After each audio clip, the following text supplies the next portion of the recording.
Elon Musk and Tom Cruise face off live, Mars vs. movies, Tesla vs. stunts, freedom vs. fame. One moment silences the world. Another buries a legend. This isn't fiction. It just happened.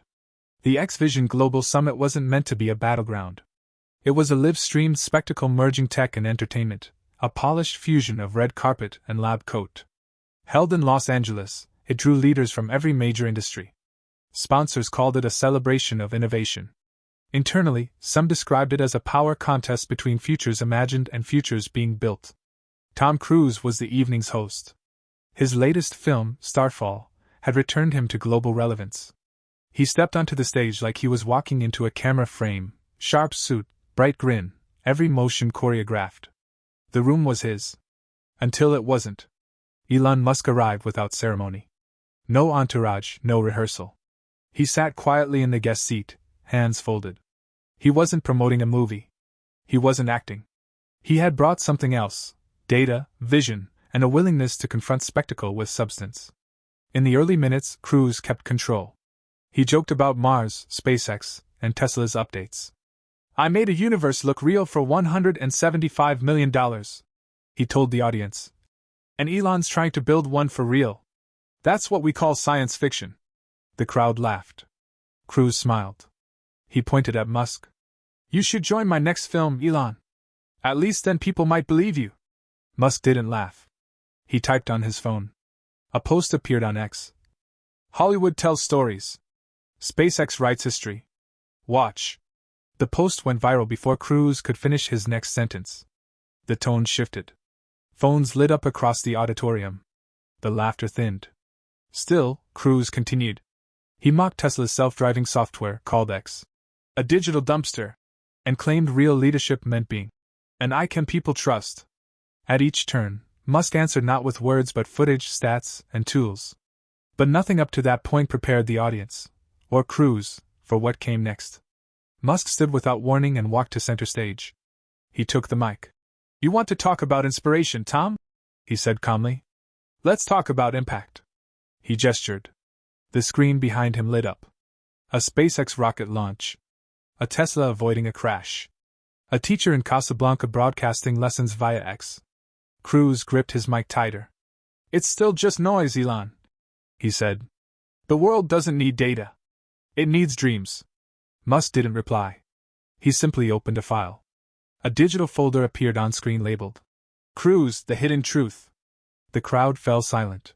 The screen behind Musk remained still for a second too long. Then the folder expanded. Documents. Emails. Contracts. Testimonies. No drama, just plain text. Musk didn't narrate. He let the silence speak as lines began to scroll. A contract termination letter. A small production house out of Toronto, bankrupted after Cruise pulled out last minute with no explanation. A crew member's testimony, describing how Cruise refused to shake hands with lower-level staff. Notes from a charity organizer detailing how Cruise rejected multiple invitations to visit children's hospitals, citing optics not aligned with brand. Musk broke the silence with just one line. "This is who you inspire, Tom." Cruise's expression cracked. He stepped forward, raising his voice. "That's a lie. You're spinning rumors." But his words were cut off by the screen flashing again. A time-stamped email. Subject line: "Cancel contract. Too small to matter." Signature: TC. Phones rose in unison across the room. Screens lit up, capturing everything. Posts on X spread instantly. "Elon drops receipts. Cruise, not the hero we thought." Musk stepped back, giving Cruise space. But Cruise didn't take it. He reached for control, talking faster, louder. "You're using AI to manufacture this. You call it truth, but it's filtered by your own machines. This is an ambush. This is defamation." But the audience wasn't listening to him anymore. They were reading. Post after post from former collaborators appeared on the main screen, curated in real time by Grok's AI. "He berated our team for using budget gear. Wouldn't shoot unless his hotel had a private gym. Skipped out on a community fundraiser after confirming." Musk said nothing. He simply tapped one final post into X. "Icon status isn't a shield. It's a responsibility." The audience erupted. Not in laughter, not in outrage, just noise. A roar of reaction. Some cheering, Others whispering. Many just posting. Cruise dropped his mic literally. It clanged against the stage floor. "Tom, you're done," someone shouted. Musk didn't flinch. He raised a hand, quieting the room. "Truth doesn't need a stage. It just needs light." Then he walked off, leaving the spotlight behind. Backstage, Cruise's PR team scrambled. His assistant mouthed, "Pull him off." But it was too late. The moment had passed. Online, the debate turned tidal. Old clips reemerged. Moments once seen as charisma now looked like control. Industry figures weighed in. Some defended Cruise. Most didn't. And in the auditorium, as the screen faded to black, one simple quote lingered. "He doesn't need the spotlight. He builds the future." The file hadn't just ended a segment. It shifted the tone of the entire summit. Moderators delayed the next panel. Stagehands reset microphones. But most of the audience didn't notice. They were still on their phones. Clips of Cruise standing frozen, mic dropped, were edited into slow-motion reels. Some added dramatic music. Others just captioned it plainly. "Tom Cruise exposed." Within an hour, one 30-second montage titled "Spotlight Crashes" reached 6.2 million views on X. But the damage wasn't limited to memes. Media outlets mobilized fast. CNN's evening banner read, "Musk reveals Cruise retreats." On MSNBC, a legal analyst called the confrontation an unprecedented blend of transparency and humiliation. Backstage, Cruise was unreachable. His PR team held an emergency meeting in a hallway. One advisor suggested denying everything. Another proposed a counterattack on Musk's platform integrity. But they all knew the problem. There was no edit button for live humiliation. Elon Musk, meanwhile, returned to his seat in the front row. Quiet. Not triumphant. Just still. A few SpaceX engineers seated nearby exchanged glances but didn't speak. They didn't need to. The story was unfolding without sound. By the next morning, the story wasn't just trending, it was being archived. Newsrooms combed through Musk's file. Reporters contacted names from the documents. Most confirmed the contents. A few added news stories of their own. One director, anonymously quoted in Variety, said, "Cruise always controlled the room. But tonight he lost the room to the truth." Cruise's team issued a short statement. Carefully worded. "Some documents are misrepresented. Mr. Cruise remains committed to creative integrity." But it landed flat.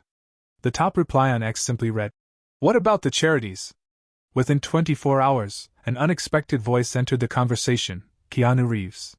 On his verified X account, he posted, "Respect the people who build."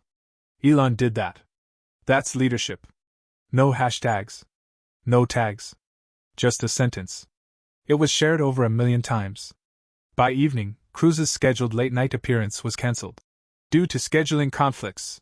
Sources leaked that it wasn't voluntary. But the moment that solidified the cultural shift came from an engineer, Sarah Patel, 27, who had attended the summit. She posted a selfie from the back row and wrote, "I met Tom Cruise once. He walked past our booth. Elon walked in and asked what we were building. That difference? You just saw it." The post went viral. Again, not because it was dramatic, but because it was ordinary and true. By the second night after the summit, the media storylines began to solidify. No longer speculation, no longer just a viral moment. Analysts now framed it as a cultural shift. Musk versus Cruise wasn't a fight. One headline read, "It was a referendum." Paramount quietly paused promotion for Cruise's upcoming film. No official announcement, just a delay in press interviews and trailer drops. Industry watchers noticed immediately. "Hollywood knows how to smell reputational risk." A producer posted anonymously. "They're backing away." Inside Cruise's team, tensions boiled. One staffer leaked an internal memo titled, "Image Recovery Plan, 72-hour window." It outlined talking points, deflection tactics, and a potential podcast appearance. Low pressure, narrative control. But the memo was mocked online. The most shared comment, "You can't script trust." Meanwhile, Musk moved on. He declined interviews. No victory lap. Instead, he posted footage from a SpaceX test site. Rockets. Engineers. Technical readouts. One caption, "We don't build moments. We build futures." But if Musk had stepped off the stage, his impact hadn't. Engineers, teachers, and nonprofit workers began posting their own "Elon helped me" stories. None sounded coordinated. Most were simple: scholarships, grants, retweets that opened doors. One nurse posted about receiving a solar battery during a blackout. "We saved 6 hours of patient care. Thanks to Elon." These weren't glamorous stories. But they were real. They spread faster than Cruz's PR corrections. Then came the legal rumor. An entertainment lawyer leaked that Cruz had consulted 2 firms about suing Musk for character damage. It wasn't confirmed. But it didn't matter. The idea itself became its own headline. Cruz considers legal action after file fallout. The public response was swift and split. On one side, Cruz loyalists called it necessary. "You can't let billionaires weaponize data." Others pointed to the file's accuracy. "If it's all false, why do so many people recognize it?" Musk didn't respond directly. But Grok's AI account posted a statistical breakdown. 91% of file contents independently verifiable. 83% matched to named sources. 0% retracted. It was cold, clear, and impossible to argue with. That post alone reshaped the discussion. The file wasn't seen as an attack. It was a mirror.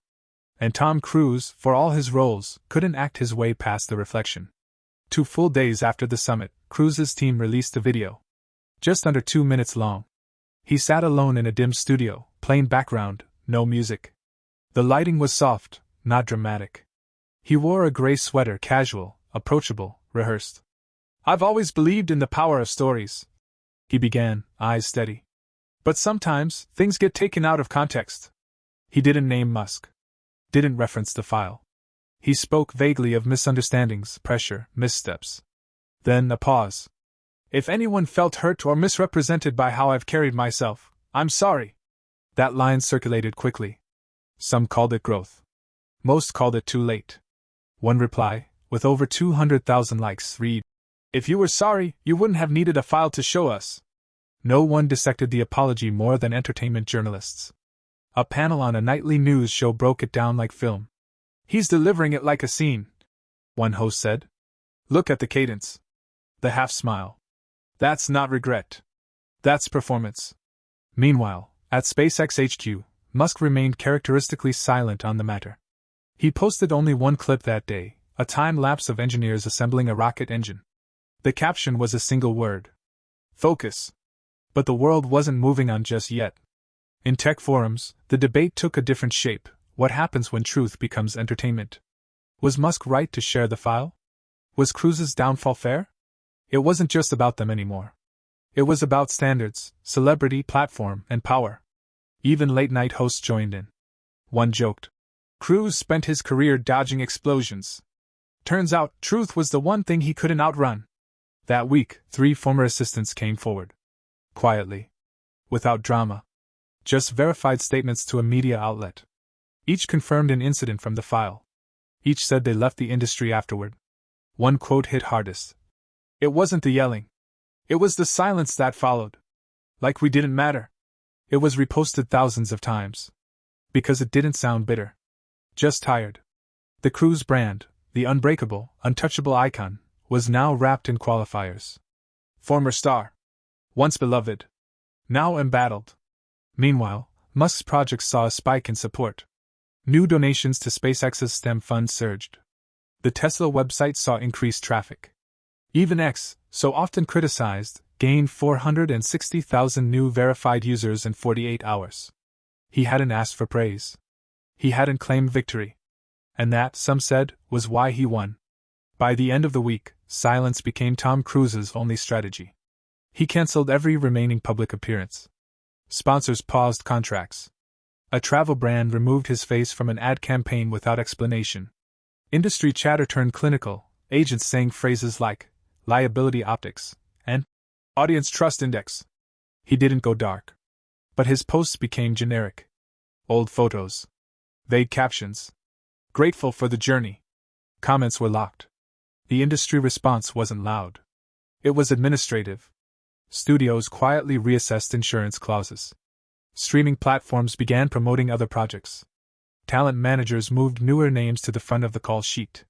The world hadn't turned against Cruz. It had simply stopped waiting for him to recover. Meanwhile, X remained ablaze.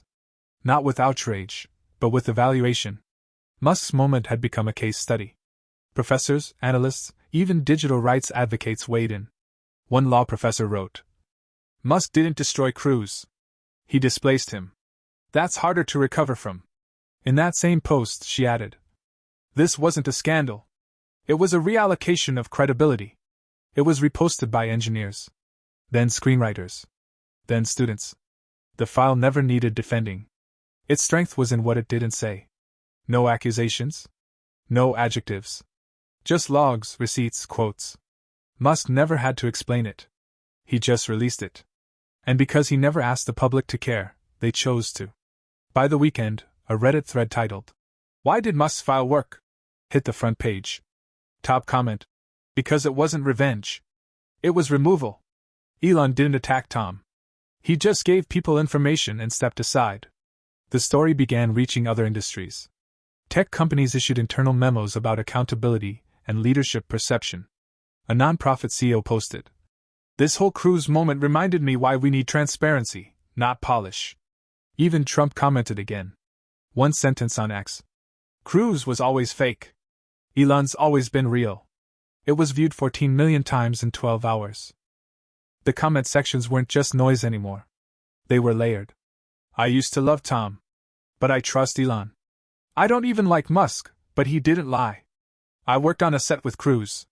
Everything in that file was real." Every new confirmation pulled another thread from Cruz's image. And no one, not his publicist, not his studio, not his fans, seemed able to stitch it back together. By the end of Sunday, a new viral phrase had emerged. The file didn't break Cruz. It revealed no one was holding him up. Tom Cruise didn't officially disappear. But functionally, he was gone. His profile remained visible. His name still showed on streaming platforms. Yet nothing about him seemed present. No interviews. No replies. No sightings. An account with 18 million followers had gone quiet, its silence louder than any apology. And people stopped asking where he went. Instead, they asked what came next. Not for him, but for the culture that once protected him. Media coverage changed tone. Not just celebratory of Musk's performance, but reflective. "What does influence mean in a post-performance era?" asked the New York Times. Wired published a long piece. "From idol to artifact, what the Cruz-Musk debate taught us about credibility." The story faded from front pages, but stayed alive in sidebars. In podcast discussions. In ethics classes.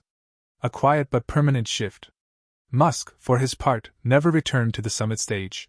He held no follow-up interviews. No blog post. He simply resumed work. SpaceX issued a short press release. "First crewed test flight of Starship scheduled in 18 months. Focus remains on Mars."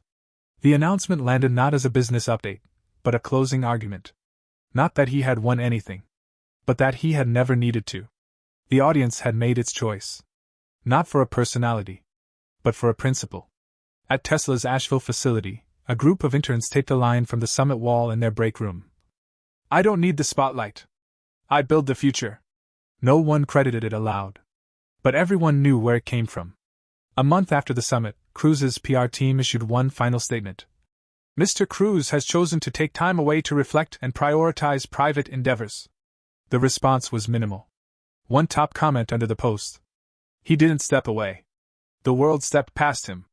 In contrast, X published a transparency report that week, citing a 30% reduction in reported misinformation, tied directly to open-source moderation tools Grok had piloted during the summit. That wasn't a headline. But it was the substance of one. Weeks later, at a university in Saskatchewan, a guest speaker in a media ethics class was asked if the Cruz-Musk moment would fade with time. He paused, then said, "Yes. Like all moments do." Then added, "But it won't be forgotten. Because it didn't teach us something new. It reminded us of what we already knew. Truth doesn't shout. It waits. And when it finally speaks, you know it." Outside the classroom, someone had chalked a message on the wall. Faint, uneven. It read, "Let truth lead the way."